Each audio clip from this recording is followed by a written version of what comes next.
Hello, my name is Krysta Jones, founder and CEO of Virginia Leadership Institute, and welcome to our show, A Seat at the Table.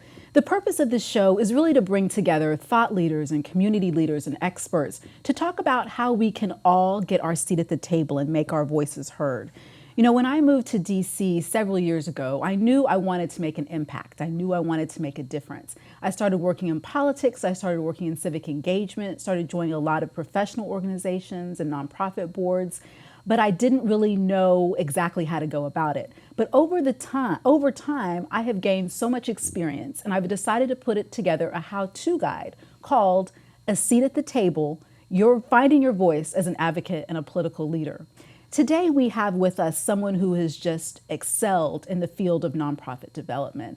Her name is GAITER Martel-Gaiter, and she is Executive VP of External Affairs for Volunteers of America.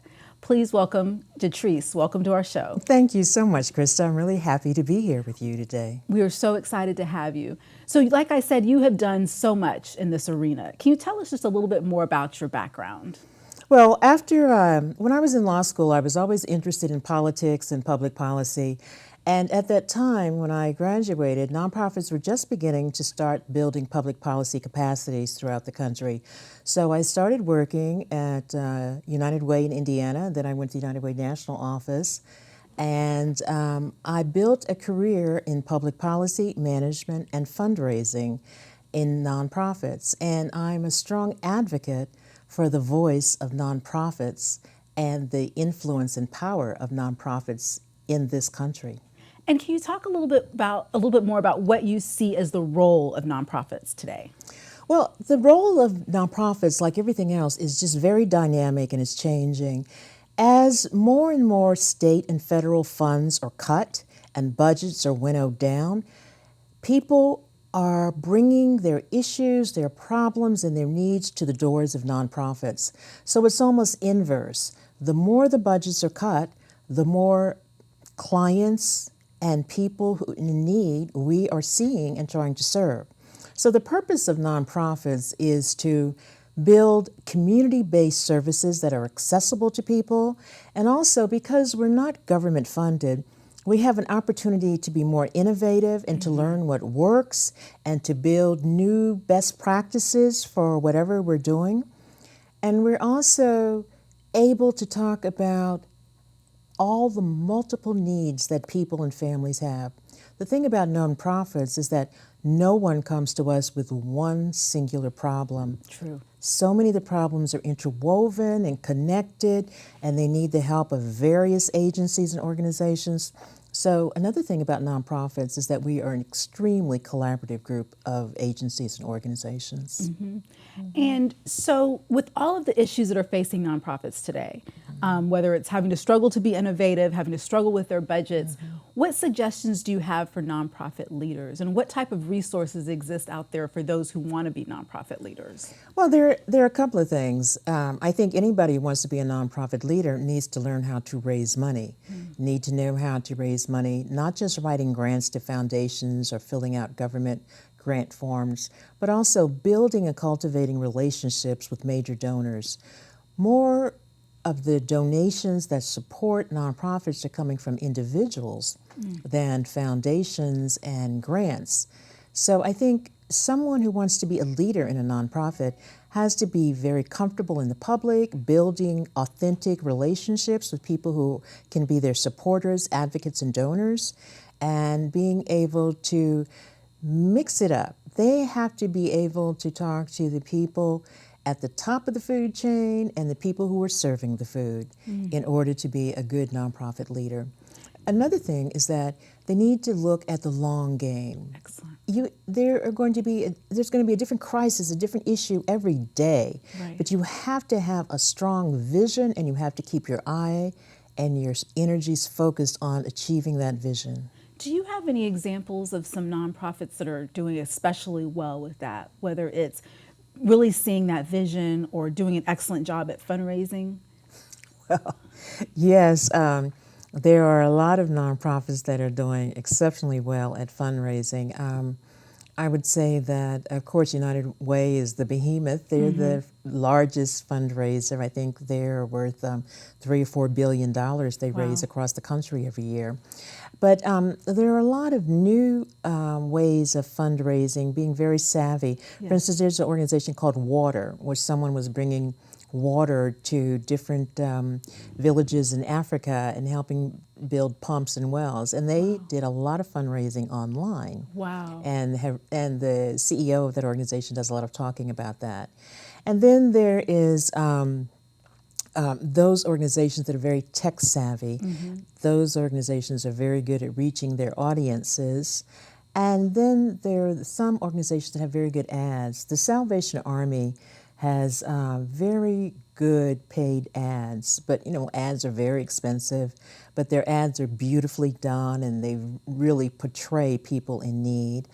And I like to think that where I work at Volunteers of America, we're very good at corporate partnerships. We have a great partnership with the Home Depot Foundation. Excellent. They work with us on our veterans issues, and the Home Depot, as a corporation, hires more veterans than almost any other corporation in the country. Wow. They are very dedicated to veterans on their sales floor, in their management, and we had a great partnership because Volunteers of America has been serving veterans since the veterans of the Civil War. Wow. And we were founded in 1896 when the veterans of Civil War were beginning to feel the after effects of war. And Volunteers of America was there. So looking at corporate partnerships, looking at people that have the same kind of social responsibility goals that your organization has, and finding partnerships that work, engaging people to volunteer, because nowadays funders don't want to just write a check. They want to be involved in your mission, they want to volunteer, they want to feel like they are part of the solution. Yes, excellent. Very good points. So what collaborative ways can nonprofits and civic organizations bring about collective change together? Well, I belong to two organizations here in the Washington, D.C. area. One is Independent Sector, which is a big public policy organization for nonprofits. It includes foundations, agencies, as well as the National Human Services Assembly.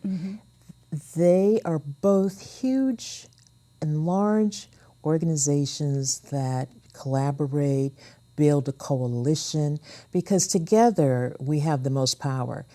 As nonprofits, one of the things is that we are almost always undercapitalized. We never have unrestricted money that will allow us to hire a lobbyist or to buy big ads on issues that we're working on. So we have to pool our resources, pool our brains, our talent, and our access to different policymakers, and that way we're much more effective. For instance, we've all been working on the charitable deduction together. We want to make sure that the charitable deduction is preserved and that those people who donate to nonprofits are able to write that off on their taxes. And so there's a huge coalition that's been put together, the Association of Fundraising Professionals, Independent Sector, United Way, the Y, Volunteers of America, orchestras, the arts are very involved, dance theater, and we have been working together as a coalition to do the research, to have the meetings with different members of Congress all over the country that are, and of course, all politics is local. Right. So we try to find who has a strong affiliate or organization in that member of Congress's hometown, and how can we reach them on a more authentic basis to talk about our issues. So I'm very proud of the way that nonprofits have really coalesced around advocacy and policy issues, because only together can we mount the kind of tactical advocacy strategy that we need to implement, and only together can we have enough of a voice to be heard and to have influence with policymakers. And we had talked in our conversation earlier about voter registration and some of the most basic things. Can you talk a little bit more about why the nonprofit sector or these organizations is the perfect place to encourage that type of basic advocacy? Well, right now, there's really a situation where there are blurred lines because you hear people talking about the nonprofits and their role in the elections. Those are 501c4s. I'm talking about human service organizations, which are charitable 501c3s. And they have restrictions in the tax code on the kinds of lobbying and work that they can do. But those restrictions are not as oppressive as most nonprofits really feel. When you work for a nonprofit, you did not give up your citizenship. You still have the right to support candidates on your own personal time, and we have the right as nonprofits to register people to vote and to encourage them to vote, as long as we don't tell them who to vote for or how to vote, as long as we are absolutely nonpartisan. And there's even research that shows that people who are registered to vote by a nonprofit that they trust are more likely to then vote, not just to get registered, but then to follow up and vote. Right. And there's an organization called Nonprofit Vote. It's out of Boston, and a man named George Pillsbury has dedicated his life to making sure that nonprofits have the tools. You can go online and get the tools so that you can figure out how to get your staff engaged in making sure that all members of your staff are registered to vote. For instance, at Volunteers of America, we have 16,000 staff members all over the country. Think about how powerful that would be if all of our staff members were registered to vote, and then they could get their clients to vote. And even those people who are new to our country and aren't able to vote yet can still participate by getting other people to register, passing out materials, and understanding that voting is the foundation of our democracy, and that everybody here needs to participate if they can. And as nonprofits, we're often working with people that are so inundated with issues and problems that voting may not be top of mind. We want to make it top of mind. We want to make it a family tradition. We want people to bring their children with them to the voting booths. And because oftentimes nonprofits have authentic, real relationships with their clients, that their clients will listen to them. And it's very easy to set up a table and to learn how to get someone registered to vote, and set up a table in your waiting room, in your lobby, outside of your nonprofit, so that you can engage people and educate people about why this is such an important part of our democracy and your role as a citizen. And right now, in this political environment where big money is just being poured into campaigns, where is there a voice for the people that are not millionaires and billionaires? Because this is a democracy, we believe that when it comes to selecting our leaders, we have an even playing field. But that playing field will only be even if people in communities, people, even if you're living in distress, get out, get registered, and vote for someone that you think can make your life a little better. You know, it's really great that we're having this conversation. And one of the things I mentioned in my how-to guide is my experience in the Peace Corps. And the goal was democracy building. So we went into communities and we tried to educate them on the basic process of what a democracy is. And this is what an election is, and it's a secret ballot. And they always said, you know, we really look up to the United States and where they are in the process. But it's sad in some ways that we're still at this point where we're having these discussions and where we still have to talk about the basics of voting. We have the greatest democracy in the world. I just saw the play Hamilton, which reminds us of our founding fathers, George Washington, Thomas Jefferson, and Alexander Hamilton. And you realize what people went through to build our country. And right now, I think especially for people of color, that folks worked so hard to get the right to vote. You know, the movie that just came out about walking across the bridge with Martin Luther King, people died in Selma. People died all over the country just for the right to vote. So how can you sit in your house and not exercise your right to vote that other people died for and bled for, and not participate in the greatest democracy in this world? Exactly. And a democracy depends on people exercising their right to vote. There was PBS, there was a young lady who's involved in the Black Lives Matter movement. I think she said she was 23. They just had something on Facebook she wrote for, and she said she was considering not voting. And she said, even though she's the target demographic for the liberal or progressive candidate, she's gay, she's young, she's Black, but she said that the system wasn't for her, was against her, and none of the candidates, Democratic or Republican, were really supporting her issues. So what my fear is that a younger generation is coming along with that attitude, because I know, for example, Virginia Leadership Institute is a part of the NOVA Coalition in Northern Virginia, and what we do is, since 2008, we've done everything from restore voting rights for former felons to getting out the vote. Excellent. And it's interesting some of the things you hear, the reasons why people don't vote. And you try to tell them, oh, people died for you. Right. Just don't care. Well, one of the things that's interesting, even for nonprofits and individuals or young millennials need to start thinking more in terms of systems and institutions, not around individual issues.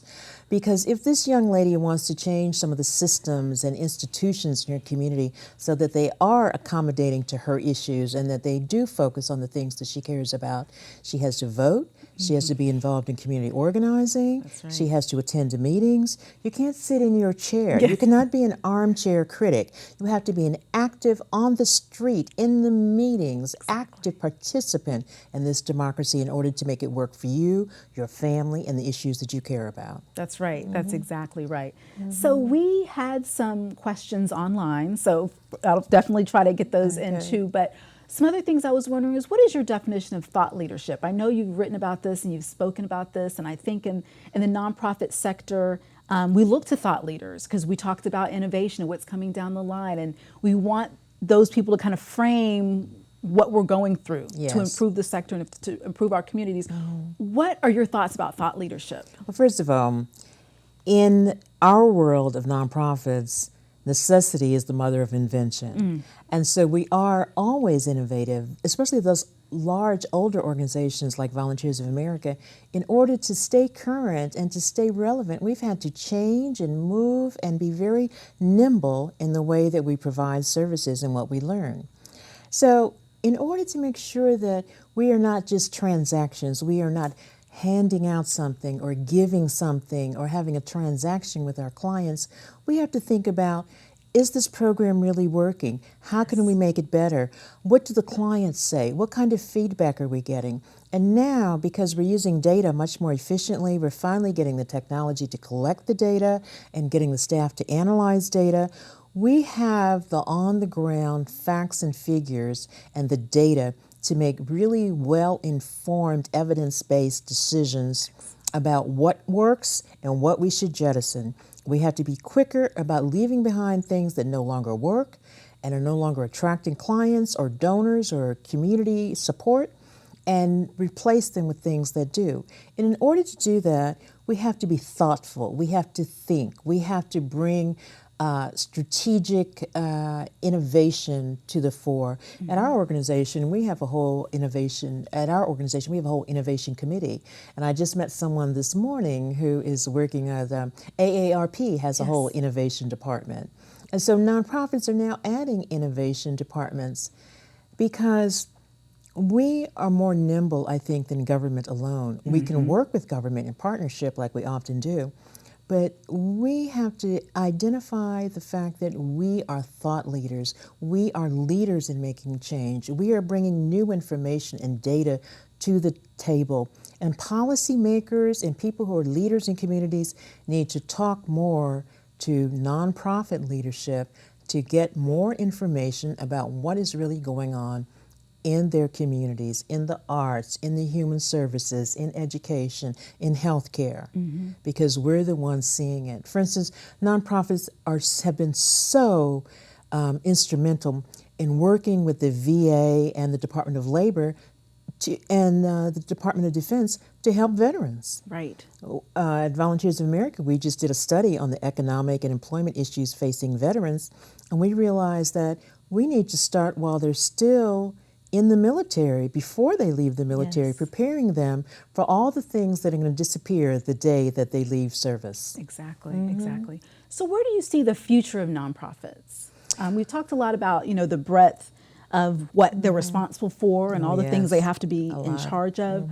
Where do you see the field in the future? Well, there are a couple of things. One, I think that nonprofits are really understanding, from the smallest nonprofits to the largest coalitions, that advocacy is part of your mission. Whatever your mission is, you have to be a voice for the people who are silenced or silenced. Yes. And so that is becoming a stronger avenue for nonprofits to bring issues to the public debate.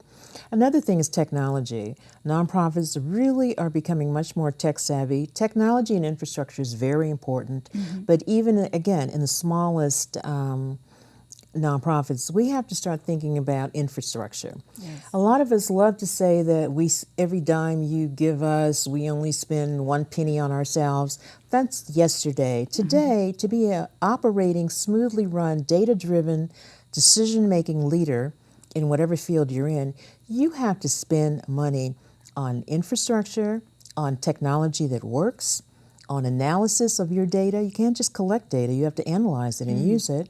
And then we also need to hire a much more diverse staff. We need to bring in MBAs. We need to bring in research people to work along with the social workers or the teachers or dancers or whoever the content experts are. They need to be paired with people who bring strategic and finance and legal backgrounds with them. Because our workplace is so much more complex today with all the regulations and the government issues that we're facing. That is what is important. And another thing is that in this country, I think people don't realize that 10% of almost all people who are employed work for nonprofits. And here in the Washington, D.C. area, 26% of all people are employed by nonprofits. So we are also an economic engine, a part of the financial fiber of every community, as well as the human service safety net for people in communities. And are there any particular challenges that you see the nonprofit industry facing? I mean, in terms of that we really need to push through, whether we need the assistance of the corporate sector or the government sector? Like, what are some of the biggest things that we're dealing with? Well, one is making sure that our partners understand us and understand how we work, because there's still this overriding mythology around nonprofits that we are nuns and priests, self-sacrificing people in a church basement ladling soup to the poor. We are complex organizations right now that have a lot of rules and regulations, federal, state, and local.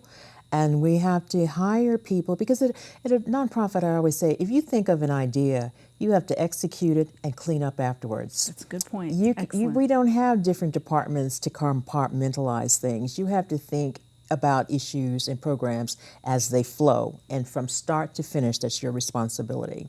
So nonprofits are also a great place to learn, and I'm a generalist. I have knowledge and experience in a lot of different areas of nonprofits because that has been my career throughout my life. And in fact, a woman who is the role model for that television show Scandal. Yes, Kerry Washington? Judy Smith. Yes. Judy Smith says that one of her first jobs after communication school was at a nonprofit where she had to learn how to do everything. And I love that she said that. She said that at one of her commencement speeches, because it shows that nonprofits mean that you have a diverse and large area of responsibility and opportunity to learn and contribute. But I think that for the future, I would say advocacy is going to be stronger in nonprofits, technology, and I also think the impact of millennials on the workplace and how services are delivered.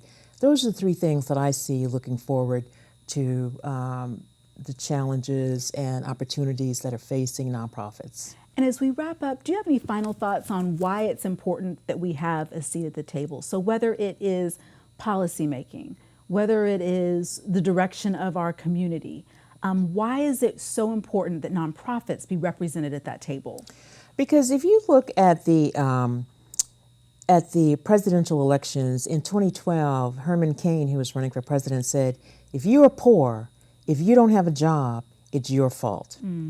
And now we have members who are running for president who use themselves as role models. I was born poor and now I've done well.